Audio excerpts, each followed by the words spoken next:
Okay, let's get on to the fun one then. Alpine, as we mentioned, there was precious little other kind of major news between Miami and Imola, other than the fascinating story at Alpine. I'll give you the cliff notes of it, and then we'll get into it. Obviously, following Miami, it was announced that Oliver Oakes was leaving the team. The team principal was leaving with immediate effect, and that broke as we were recording the Miami review race last weekend, the Miami review podcast last weekend.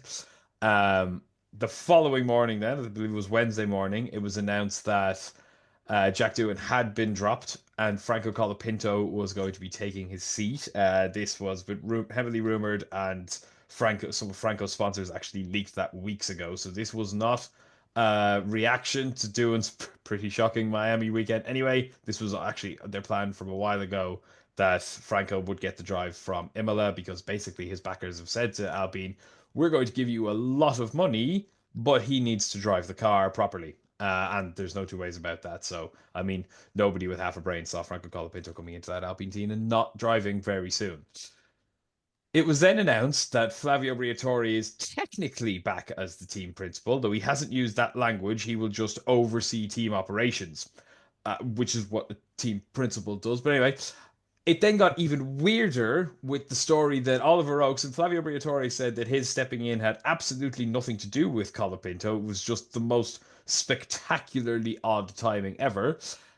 Oliver Oakes basically fled to Dubai to meet his brother, who's involved in some sort of conspiracy or crime relating to stolen goods or money from the high tech team and the Mazepins. That's a really, really rough version of it. And I think we have to get into that one first. We talk about the drivers later. They're not even as important anymore. Uh, James, do you have any more like concrete detail of what has Oliver Oakes done? Well, first of all, I thought we got rid of the Mazepins. I didn't think they'd be back in our It lives wasn't on my bingo again. card for this season No. at all. I saw a nice rumor that said that he was caught with upwards of $1 billion in his car as they were trying to buy the Alpine team, which I highly doubt. But yeah, it all seems a bit smoking ladders. Smoking ladders. That's not the phrase. Smoking daggers at the moment. That it's an interesting that obviously William Oakes' brother is still working within the high tech team, was caught with some suspicious things slash money in his car at Silverstone Park as well. So like caught red-handed, you know.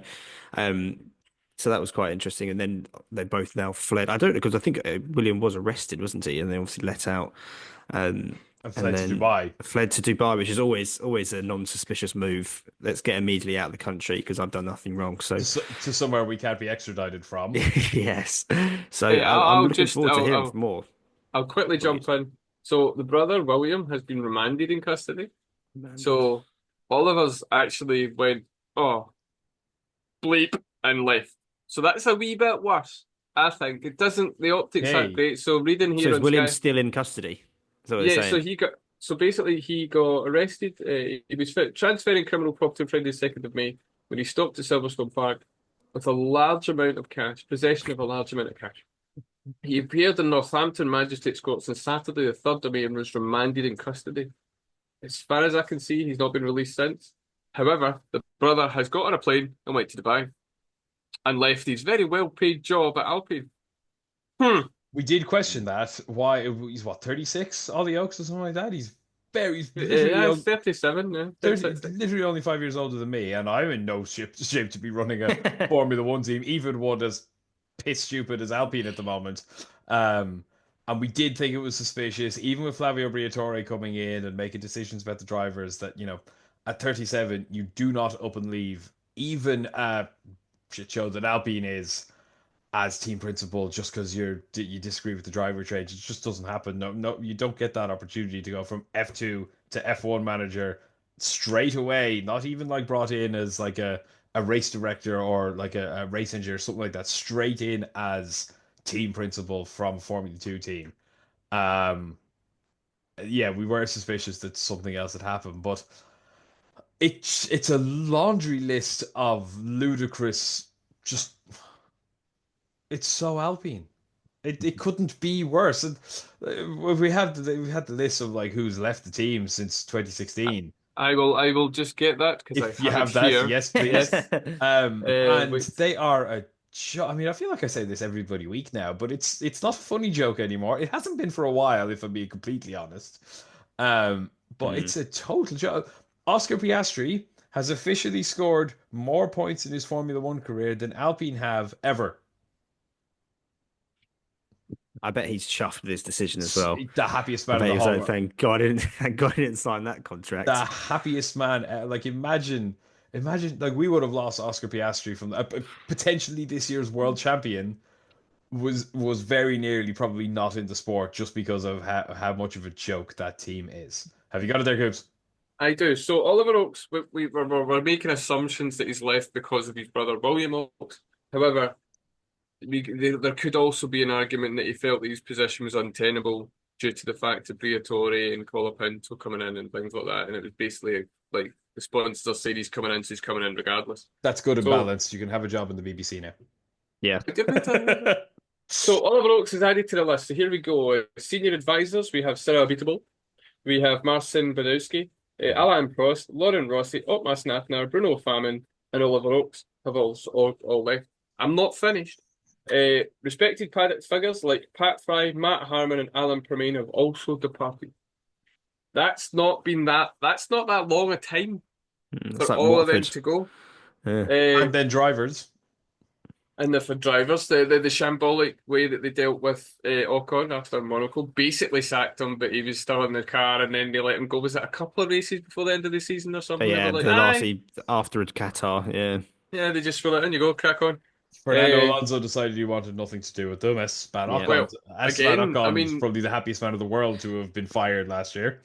so you've got the situation with Alonso, who wanted to stay at Alpine, but they wanted to give him a 1 year deal. At the time, how stupid can you be? It's Fernando Alonso. He only wanted a couple of years. He didn't want like 10 years. I mean, come on. They put out that unbelievably stupid Press release. press release saying that Piastri's going to drive for them. And he's like, excuse me, sorry, what now? And just said, indeed, I will not. And then it found out they actually didn't have a contract to sign him in the first place because they got it. The legal team got it wrong. Or as Otmar Snafsterer said on a podcast they had recently, I had nothing to do with him. It was his legal department. He didn't know anything about it. Of course he didn't. Of course he didn't. Yeah. So, and the funny thing about that whole situation was McLaren signed him, were very quiet. They were just like, yeah, we signed him. We spoke to him in Silverstone. We dealt with it then. And then, but it was Alpine that were like, no, we've got a con. No, we have like it's here somewhere. Hold on, hold on. No, that's the a Formula One team for dummies. Oh, hold on, I'll keep that. And they never had a contract, and it was an arbitration for sport, and they went, yeah, you don't have a Yeah. contract, Don't have a contract. and you have to pay McLaren's legal fees as well. Crack on, go away. So they went from having two drivers to no drivers. They've went through a shitload of, you know, basically team principles. Considering the fact that you've got people like Christian Horner who have been in Red Bull since the start, and they've went through that many, and then you've got people like Pat Fry, Alan Permain. Now, Alan Permain, I don't know what he does, but the fact that he's good at his job, that I know the name, shows you something. You're like, you just hear Alan Permain, you just know, yeah, he's in Formula One. He's great. Yeah, you may not know who these people are, but they're good at what they do. It all goes back to this is not sadly this is not new. It's more dramatic than it's ever been. And bear in mind, this is the team, and we'll get onto that now in a sec. That did Crashgate. So they're not exactly a clean And team. the guy who was part of that is Is back back in the at the team. head. Yes, he is. Because that's just that. I think that was If actually there's on a my safety bingo. car, if there's a safety car in Imola and one of them win the race, we know something suspicious has happened. Did you see the meme of Franco and Briatore talking? It's like, you want me to hit the wall on what lap? I um, mean, the fact that was funny because Bruno Senna even tested that out in the free practice. Yeah. You see the spin, and then it was like, could you hide it? And just to be balanced, because apparently I work for the BBC now, he has not been charged with anything. And yes, there was a ban that was up, but it was overturned when he went to appeal. So he is free to be there. with no black mark against his character whatsoever. Yeah. No black Very mark against balanced. his career. Big black No. mark against his character. He Um, walked into Renault beforehand with a black mark against his character. Come on. but Yeah. as I was saying, like this comes back to Renault don't give a crap about Formula One, and Renault the company, the car company, they barely give a crap about cars. To be honest, they don't exactly make the best cars in the world. Some of their hot hatches are pretty exciting, but their normal cars are more likely to explode on the side of a motorway than actually get you to where you're trying to go. Hilariously, that always passed over to their Formula One cars as well. Their engines might have won some championships, but they blew some alternators on the way. Obviously, the V8s were remarkably unreliable, and without Adrian Newey's double diffuser or blown diffuser, they wouldn't have won anything. But There they was at least 1 year where Red Bull should have won the championship, but didn't because of the Renault engine. And I don't know if that was the last year before the whole Netflix, Drive to Survive, Habitable and Horner and stuff. But it became, I think it ended up becoming Tag Heuer.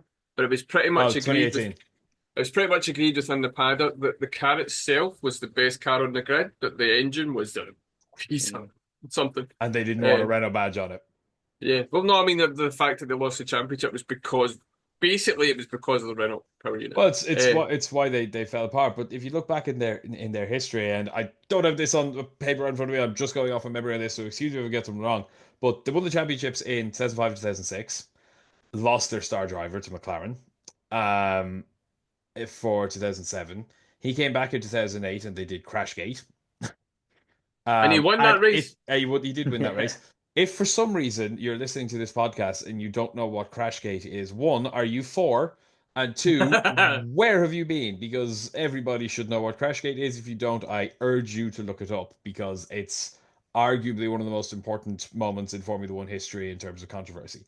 I don't know, I can't believe I had to say that, but look it up. I promise it's a good read, or I'm sure there's some documentaries on it, which would be even better. 2009, they were crap. 2010, they became Lotus for some reason. Mhm. 2013, Kimi Räikkönen nearly bankrupted them because they had absolutely no money and they gave him a pay per point contract. He then And he went got on and like scored 200 and something. 350 something points, and they owed him 56 odd million quid, which they didn't have. Um, then they pulled out again. Yeah, but before they For pulled out again, Raikkonen refused to drive for them, remember? And they came out and said it was a back problem, but he was like, "You're Yeah. not paying me." yeah, They, yeah. I was That's how that came out. Yeah. So then And then they hired Maldonado, which is always good as yeah, well. they had that weird double tusk Oh yeah. thing in this is Yeah. all still in the Lotus years. They came back as Renault in 2016 with their super duper 5-year plan to be champions.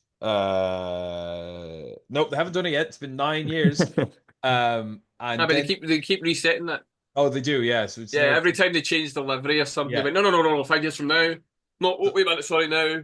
So No, that now, didn't now we're Alpine, so we'll start again now. that didn't happen. Then they got a little bit of good news when they got Danny Ricciardo in 2019. That was a big boost for the team. It was it was a sign of Hmm. good things, and they had an upward trajectory. They outdid McLaren. They were going up and up and up, and then Danny Ricciardo left, and everyone's like, "Oh, why would you leave for McLaren?" And McLaren got good again, and Renault became Alpine for some reason, um, because they wanted to promote their sports cars, which are just essentially Clios and fancy frocks. Um, I'm not a fan of Renaults, if you can't tell. Um, they had that weird bulgy airbox, Oh, the big fat one. Oh, big yeah, I fat remember airbox. that. It's an No one interesting, else had that. It was no, bizarre. fascinating design concept. But they got Fernando Alonso back again. Um, Mhm. okay, again, bit of a media spin. They seem to be just surviving on driver names for the past couple of years. And okay, so Alpine, it's Renault's sports car brand, and they're trying to build up the sports car brand, and it's the classic win on Sunday, sell on Monday. But of course, they haven't won. They won a race. They did win a race, kind of by accident with Esteban Ocon because Fernando Alonso's defensive driving in Hungary. No, Big no. media spin. That was because Bottas thought half the grid was a Half the bowling He was alley. playing bowling, yeah. Like, Well, come on, that's true. just... But the bowling led to Fernando's defense against Lewis. Because if Lewis had got past him, Lewis would have won that race by about 25 seconds. So they did win a race. They didn't sell any Alpines the next day, so that concept kind of went out the window. And then they just kept getting worse and worse and worse and worse to the point that Renault are now like, do you know what? We couldn't be bothered putting Renault engines in our Renault car anymore, so we're just going to buy Mercedes engines because they're better than us and we couldn't be arsed to fix the problem. Yeah, Because well, they've been stuck with a 25, 30 horsepower underpowered engine because even though they were given the opportunity to rectify that, they were literally given special dispensation to make the fucking engines better because they were deemed to be too slow for Formula One and too underpowered. They basically just couldn't give a crap, and they didn't manage it. And now they've just pulled out. And all of this to caveat, I don't blame any of the men and women who work in Alpine, in Viry, in Enstone. This is none of their faults. We've said this before with the likes of Sauber or Haas back in the day. Like the people, or Williams especially during the designing on an Excel sheet and the car not turning up to testing. None of this is the fault of the men and women who work very very hard every single day, who are passionate about motorsport and engineering, who want to go to work, build this spaceship prototype and have it race every weekend. It's not their fault. It is a just substantial lack of bother from the Renault board, who quite simply have never given a crap about Formula One. Ever. yes, and the man who's at the head of all this is Luca Di Maio. He's the CEO. He's the Renault CEO. So it's Renault Group CEO, the main man. He's overseen all of this.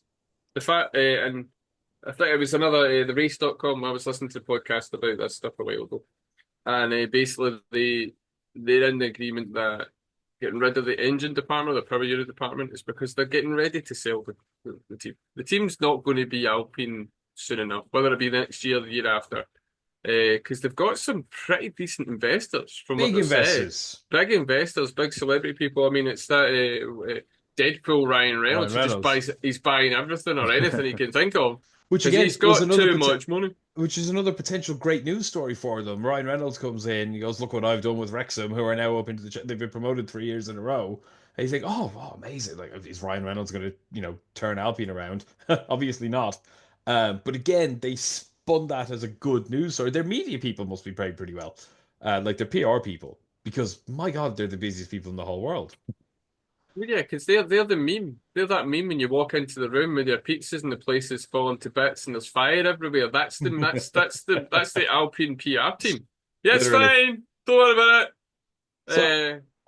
all of that to come back to, what that essentially boils down to is, as we're recording, we're coming up to Imola this weekend, is Franco Colapinto's in the car for 5 races.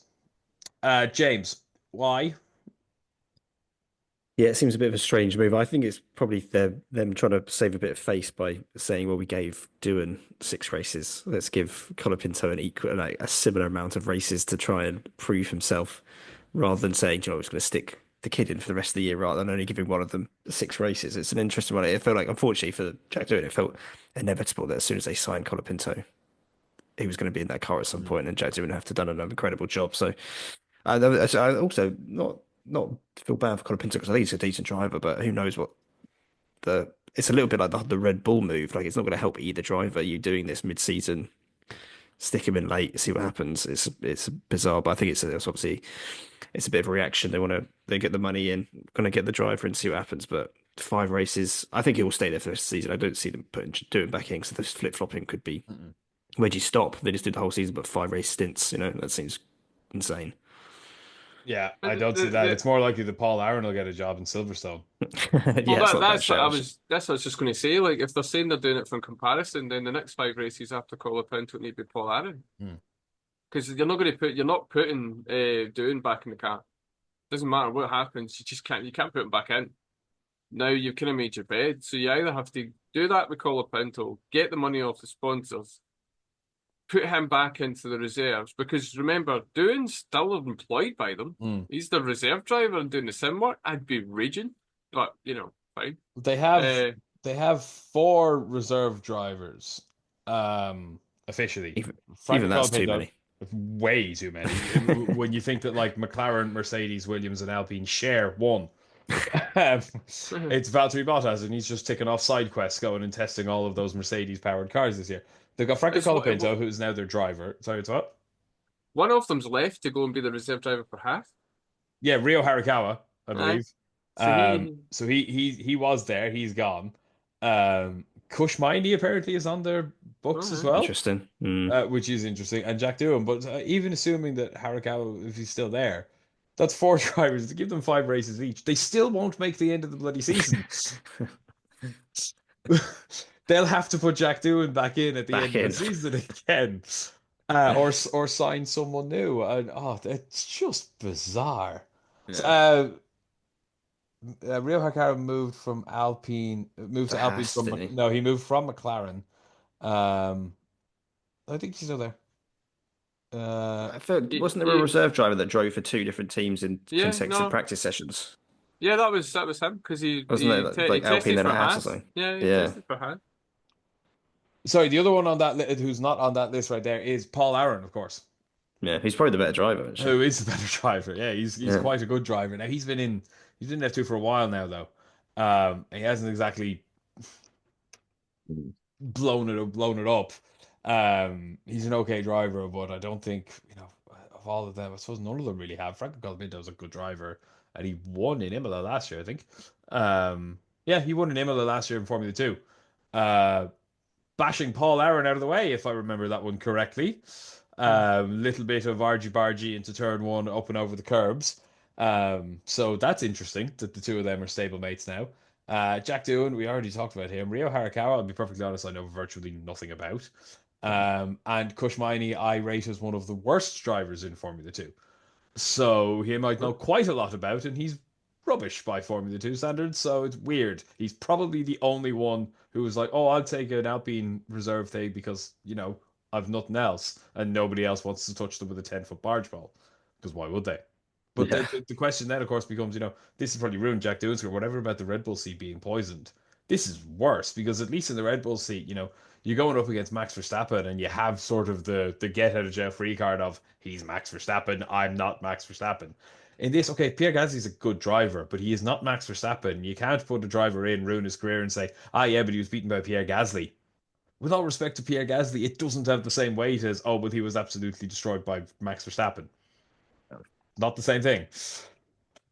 So, what do we think? You were saying there, Coops, that they probably won't be Alpine for much longer, and I No. strongly doubt they will be because even the car brand are moving towards electric cars now. Genuinely, they've released like two this year. They're turning that into like an electric sports car brand. So something like Formula E, and obviously they're in WEC as well with Mick Schumacher. They're doing quite well there because They it's do well there, yeah. essentially the hypercar series is essentially a spec series compared to Formula One. Um, uh, who would buy them? Because who was it? Was it Otmar Safnauer said he was potentially lining up some potential new teams. There is space in the Concord Agreement for a 12th team. Otmar Safnauer said, I'll do it, and he's talking to people. Would he make a ploy to take over at Enstone again? No, why wouldn't you? The issue is with the dilution fee is going to be absolutely insane. With 11 teams, it will, yeah. When the new Concord agreement comes up, because that was the big thing about Cadillac slash Andretti, like the 400 million. With the Hmm. previous Concord, Formula One wasn't quite in a particularly healthy place. 400 million was pretty decent.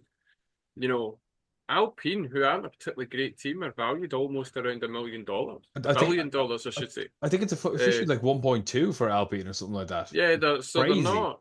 It's really obscene. And the thing about Formula One with the cost cap and stuff, you don't need a lot of money. Gone are the days where you're doing Toyota and spending the GDP of a small independent country to get no wins. You don't need that anymore. So it's a franchise model, a Mm. bit. It's a very much an American system they've used. It's a franchise model. So there will be a lot of people and a lot of people with more money than sense that will probably want to come in and take it on. You've got Cadillac that are coming in with an engine in 28, 29. I think they've formally kind of said that they're going to go down that route. You've got Ford, who will eventually come in because they're coming in with Red Bull. Mm. You've got Ferrari, you've got Mercedes and Honda. So you've got a lot of decent manufacturers out there. And they've shut down their engine department or their power unit department. So, when somebody comes in, that's a complication. Don't need to worry about it. You just go to somebody and go, I'll buy one. Yeah. And if you can't get somebody to agree, regulations will say, well, that'll probably be like Honda because they're only supplying one team, so Mm. they've got to do it. They've have to do it, So, yeah. so that it's a very, very, very appetizing prospect for people that have the money and they know how to do it, and there's people out there that will want to do it. Yep. So, Yep, there certainly is. It's they give good news stories. I'll give them that.